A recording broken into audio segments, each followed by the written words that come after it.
for there is a British social media influencer / YouTuber who has been known for getting a lot of plastic surgery and identifying as a Korean woman. And from watching some of this person's content before, I saw that he seemed to have an obsession with identifying specifically as Jimin from BTS and then Rose from Blackpink, and feeling like he would wake up in their body, like he would actually feel like he is that person. And it's sort of a Koreaboo K-pop stan obsession to the utter extreme where it seemed to take over his entire life.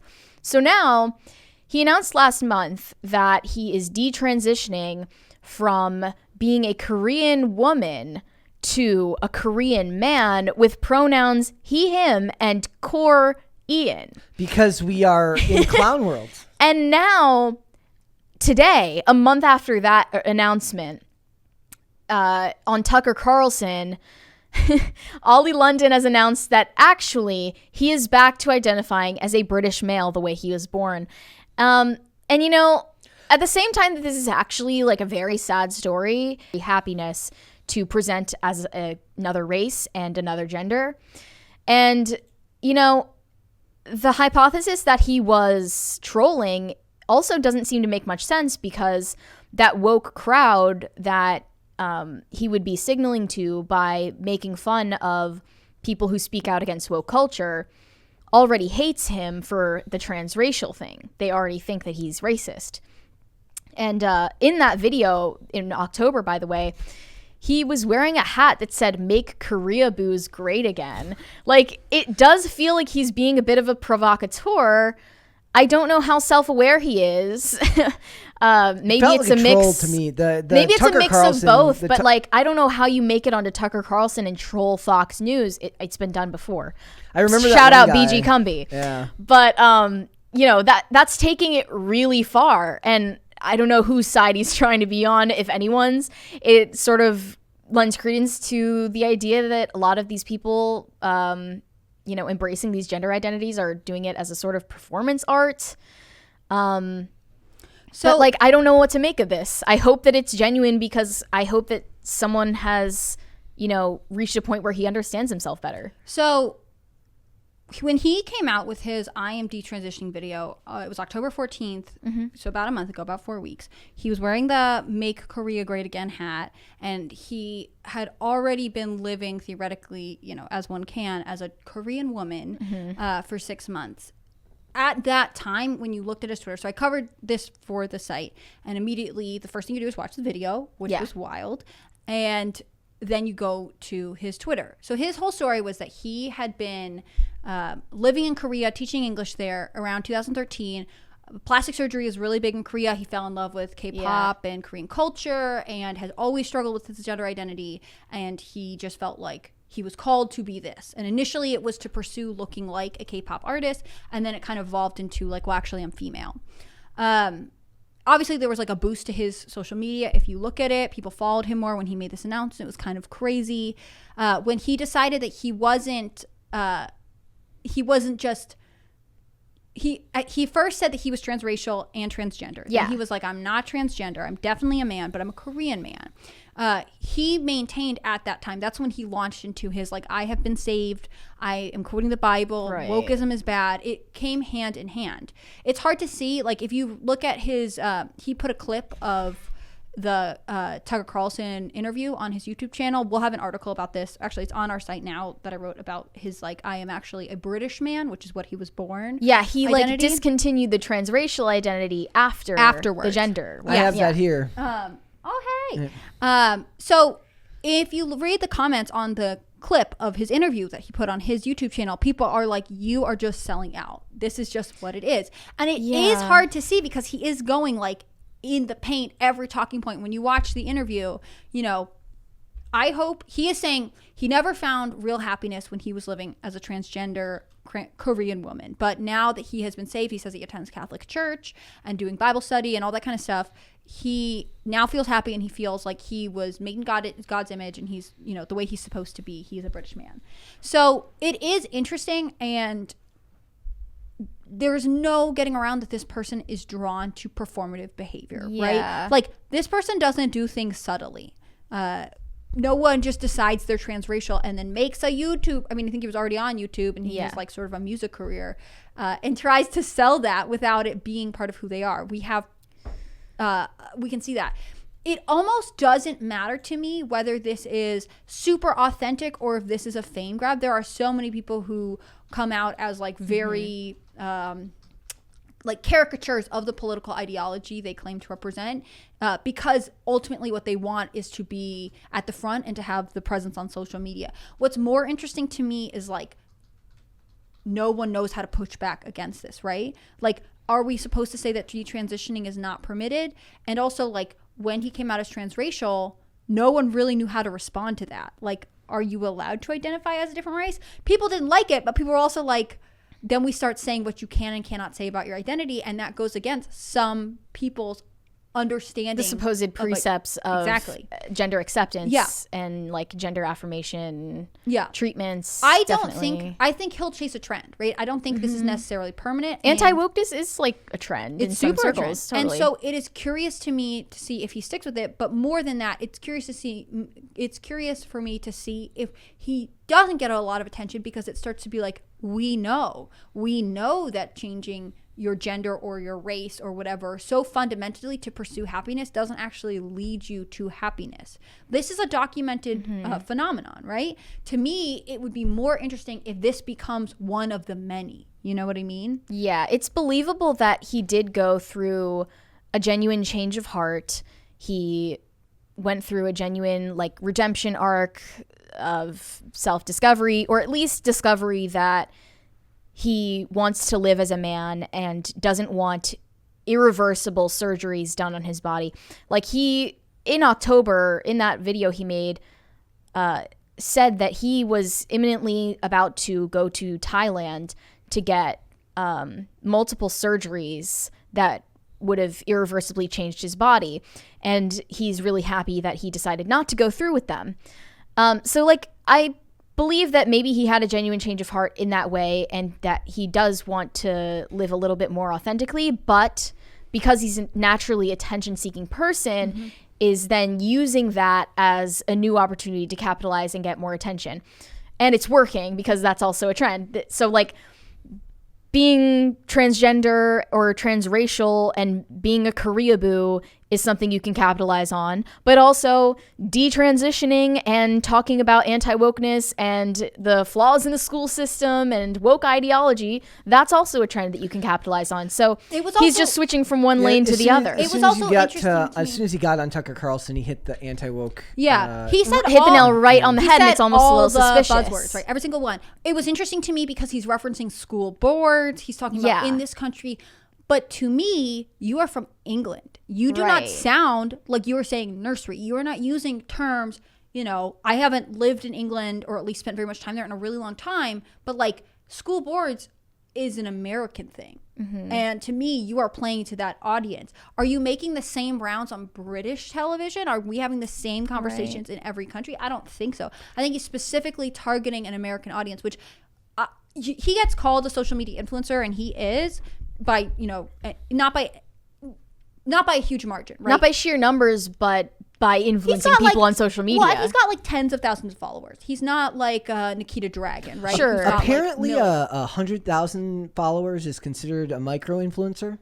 Yeah. Okay. But that wasn't true like 5 years ago. Yeah. Micro was smaller then. Like, it's just that it's getting more and more siloed. There's also smaller ones than that. I forgot what the other smaller ones were. It was like Micro mini, like a skirt. There was like there was smaller than a micro influencer. It was like and then macro influencer was above that. So and then you start blending in with the rest of mainstream celebrity.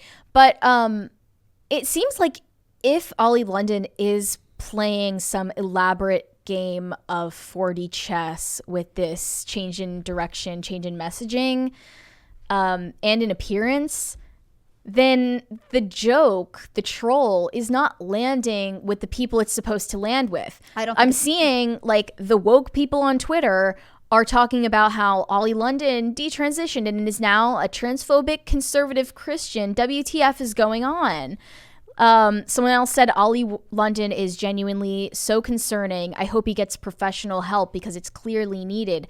How can one person go from pretending to be Asian and getting cosmetic surgery to affirm that to a trans woman and now to an extremist Christian transphobic man only in a few years? And it's really shorter time frame than just a few years. It's actually a few months. This whole thing is a couple months. Like, yeah, and even his ideological change has happened in the last month. We might give it like 18 months total from I'm going to live, I'm not saying it to anyone, but I'm in the depth of my heart or whatever, thinking about maybe transitioning to being a Korean woman to I am now appearing on Tucker Carlson. Like, you have to applaud it if it is a self-aware grift, because he's really good at procuring these high-profile media appearances. I saw him actually doing a debate about whether transracialism is valid and real with cornrows in his hair, debating a black woman about whether he can identify as Asian. And like, there is this, like, I don't think this person is in any way someone I actually admire or want to know, but there is something so interesting about someone who is willing to go down with the like freedom of expression ship. You know what I mean? Like, you can't tell him what he can and cannot do. Taking it to the absolute extremes. This guy said his pronouns were he, him, core, Ian. Like, language doesn't matter to him. He is going to stick by what he says. And like, you know, he said his interest in Korea had to do with loving the culture and whatever else. Like, I am also curious to see if he starts being like, oh yes, I'm a man, but I'm a Korean man. Now it's like, oh, I'm a British man. And if he moves on sort of a nationalist streak, he starts being like, I am an out and proud British adult man. Like, he's the new Tommy Robinson. It's very hard it's very hard not to be like, what will you do next? Because he is not bound by any social convention. And sometimes we think of that as people who are like, I want to go live in the woods and be away from you. But it is in some ways people like this who are so drawn to attention and performance that like, it's hard to say whether he believes these things authentically or whether he's just like, this is my calling to be the center of attention in whatever opinion I hold strongly at this moment. I don't know. Right. And now it seems like his story and how ridiculous it is actually siphoning off credibility from the very valid concerns people have about medical transitioning, and the detransitioning narrative is like being co-opted now by Ollie for his selfish ends, whatever they may be.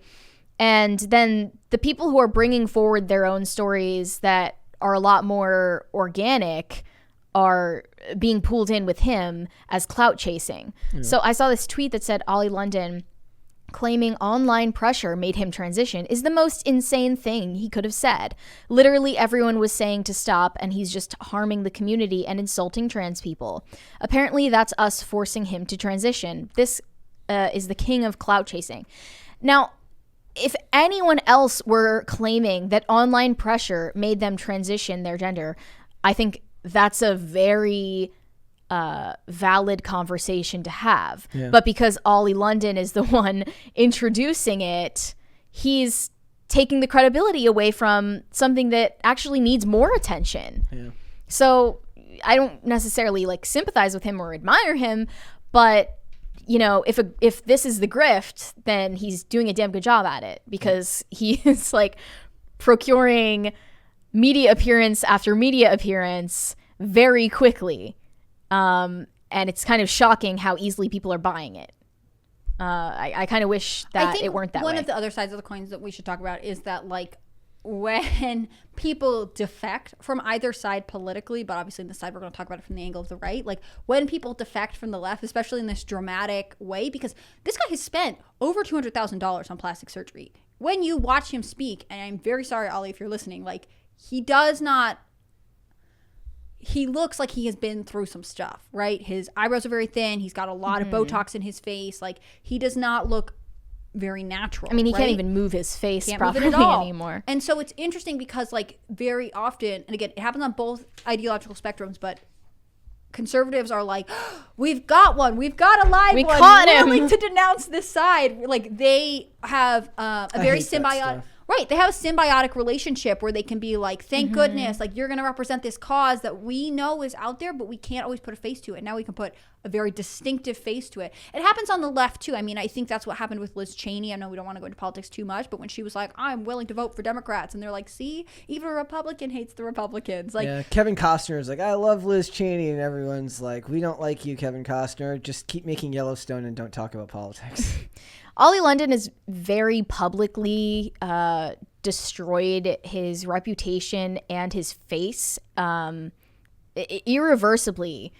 And now it just feels like the media is parading him around like a show dog, and he is perfectly fine with going along with that. Yeah, they're feeding into that need for attention the same way that he feeds into it for himself. And, everybody kind of becomes complicit in that behavior, unfortunately. And I saw someone say that, like, if everyone just stopped talking about him, then he would go away. And I don't even know if that's true. I think he would just go into wait, and then he'd come back up in a different form. I mean, you can never stop these people. A lot of the stuff we talk about, I do worry that, we become part of the same self-perpetuating system. I talk a lot about, well, if this stuff, if we didn't read about it and then talk about it on air, would it be as prevalent as it is? And I do think in a lot of ways the internet was a mistake. I feel there like is no such thing as living offline for Ollie London and a lot of people. This culture, this type of behavior, these outliers in society have always existed. It's just that we valorize and make it something to aspire to now, whereas before it was just something that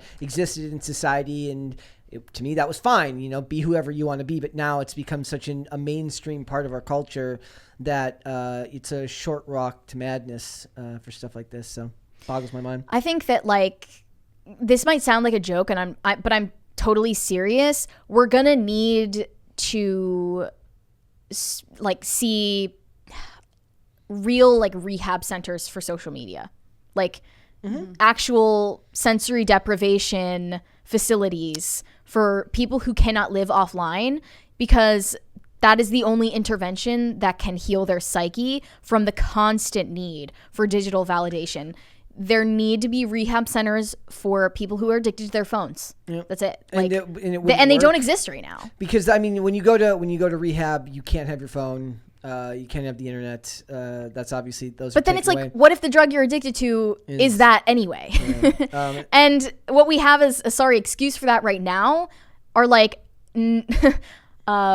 Turnabout Ranch, where they abuse children. So it's when are we going to have real, functioning, credible, professional facilities for both children and adults who need to be detoxed from the internet? I think part of it is we don't know what that means, right? Does detoxing from the internet? I think of this happens in Bones. I don't know how into Bones you were, Brett, but cyber criminals who get they're hackers and do whatever, and then the court order is you can never use the internet again, and then they build a way to get on the internet with the calculator, and then they escape. You know what I mean? The Christopher Plante storyline, right. Season 6, where it's he builds a computer out of vacuum tubes. Yeah, it's insane. But I think part of it is this idea that the internet is so pervasive. What are you going to say? You can't sign up for autopay, otherwise you might relapse into your addiction for social media. And that was back in 2011, right, before your phone in your life was far less integrated into the digital space than it is now. Mm-hmm. It's harder now to pay bills over the in the mail